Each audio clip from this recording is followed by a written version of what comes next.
My name is Miriam Ezzani, and I am faculty in the program of educational leadership. I am a risk taker. Some might even say it's in my blood. I am the product of parents with no formal education. They grew up in abject poverty in a small rural village in Izzan, Yemen. They married in their early 20s, and with no future in sight, my dad took off to work in England. Without as much as a letter or a phone call, he returned 4 years later and asked my mom, "Do you still love me?" "Yes, I've been waiting on you. Will you come with me to America?" "I'm with you." This act defied all cultural norms. No man had ever taken his wife out of the country.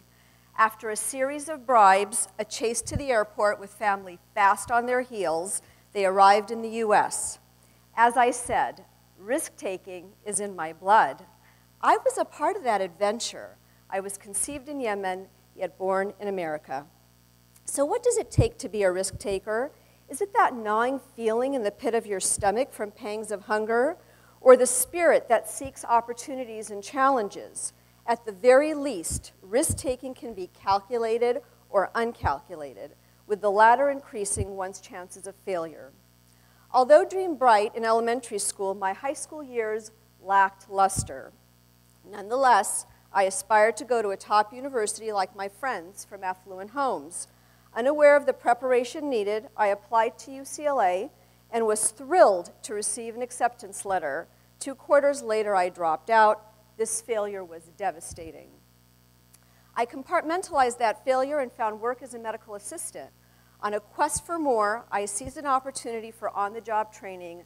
A year later, I began a medical transcription service. Soon after, I was zipping around in my T-top Corvette. For all intent and purpose, I was happy and successful. The failure of higher ed lay dormant for more than a decade. However, as my children approached their middle school years, conversations about university surfaced at the dinner table, and an unfulfilled void washed over me. Why was I unsuccessful in higher education? Risk-taking abound, I sold my business. There was no turning back. I then applied, interviewed, and received acceptance at the University of Southern California. Life experience, entrepreneurship, and collective social capital was on my side. You might say this was a calculated risk. After my preparation for a career in urban education, the inner city of LA was the only place for me. Teaching and learning was the focus. Advocacy for student success was the driver. Having mapped out my career, I pursued my master's while teaching at El Sereno Elementary, and then a doctorate while serving as a school leader. My professional experiences inform my teaching and preparing school and district leaders. The relationships that I developed with students in the inner city influence the relationships and advocacy that I provide for my students now. What might that look like? Hopefully the antithesis of Ferris Bueller. After 8 years, a former student, Chung, finds me on Facebook. He is now in high school. His parents moved to the US when he was 3. Chung was an English language learner and was enthusiastic about school. His mom worked in a sewing factory, dad a dishwasher in a Chinese restaurant. Like me, Chung grew up with meager social capital. Through a Facebook post, he asks me, "Dr. Ezzani, what do I need to get into MIT?" During his high school years, we talked about the need for rigorous coursework, advocating for himself when concepts were challenging, and how to navigate the path of essay writing and applications.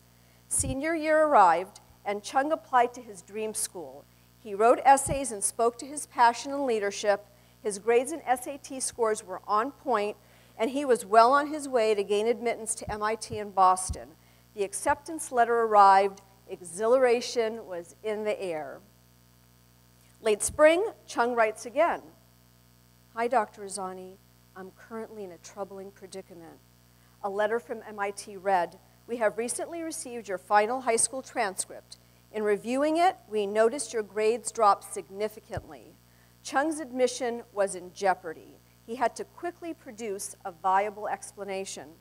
He admitted his mother had fallen ill, and his father, on a cook's salary, he was unable to carry the family financially. Chung waited on tables 6 to 8 hours every day after school. Many take significant risks to overcome socioeconomic barriers. As educators, can we help mitigate these barriers by simply understanding the risks that people have to take to succeed? An admissions officer understood where Chung was coming from, and he was able to fulfill his dream of attending MIT. There was light at the end of the tunnel. How many of us reach out to students when their performance drops or is not up to par? Can we as educators minimize the risk that our students take when pursuing education? Can we be in their circle of trustworthy confidants with whom they can be vulnerable and receive counsel? The risks I've taken are overshadowed by those of my parents, but hopefully the risks that I've taken will diminish those of the students I impact. Of all the risky endeavors people undertake, pursuing education should not be one of them. We should understand and appreciate the risks and undertakings of the students we encounter and help ease their journey as much as we can, because when they make it to the top, it feels great. What contributions do you want to make? How far will you go to help others get there? Thank you.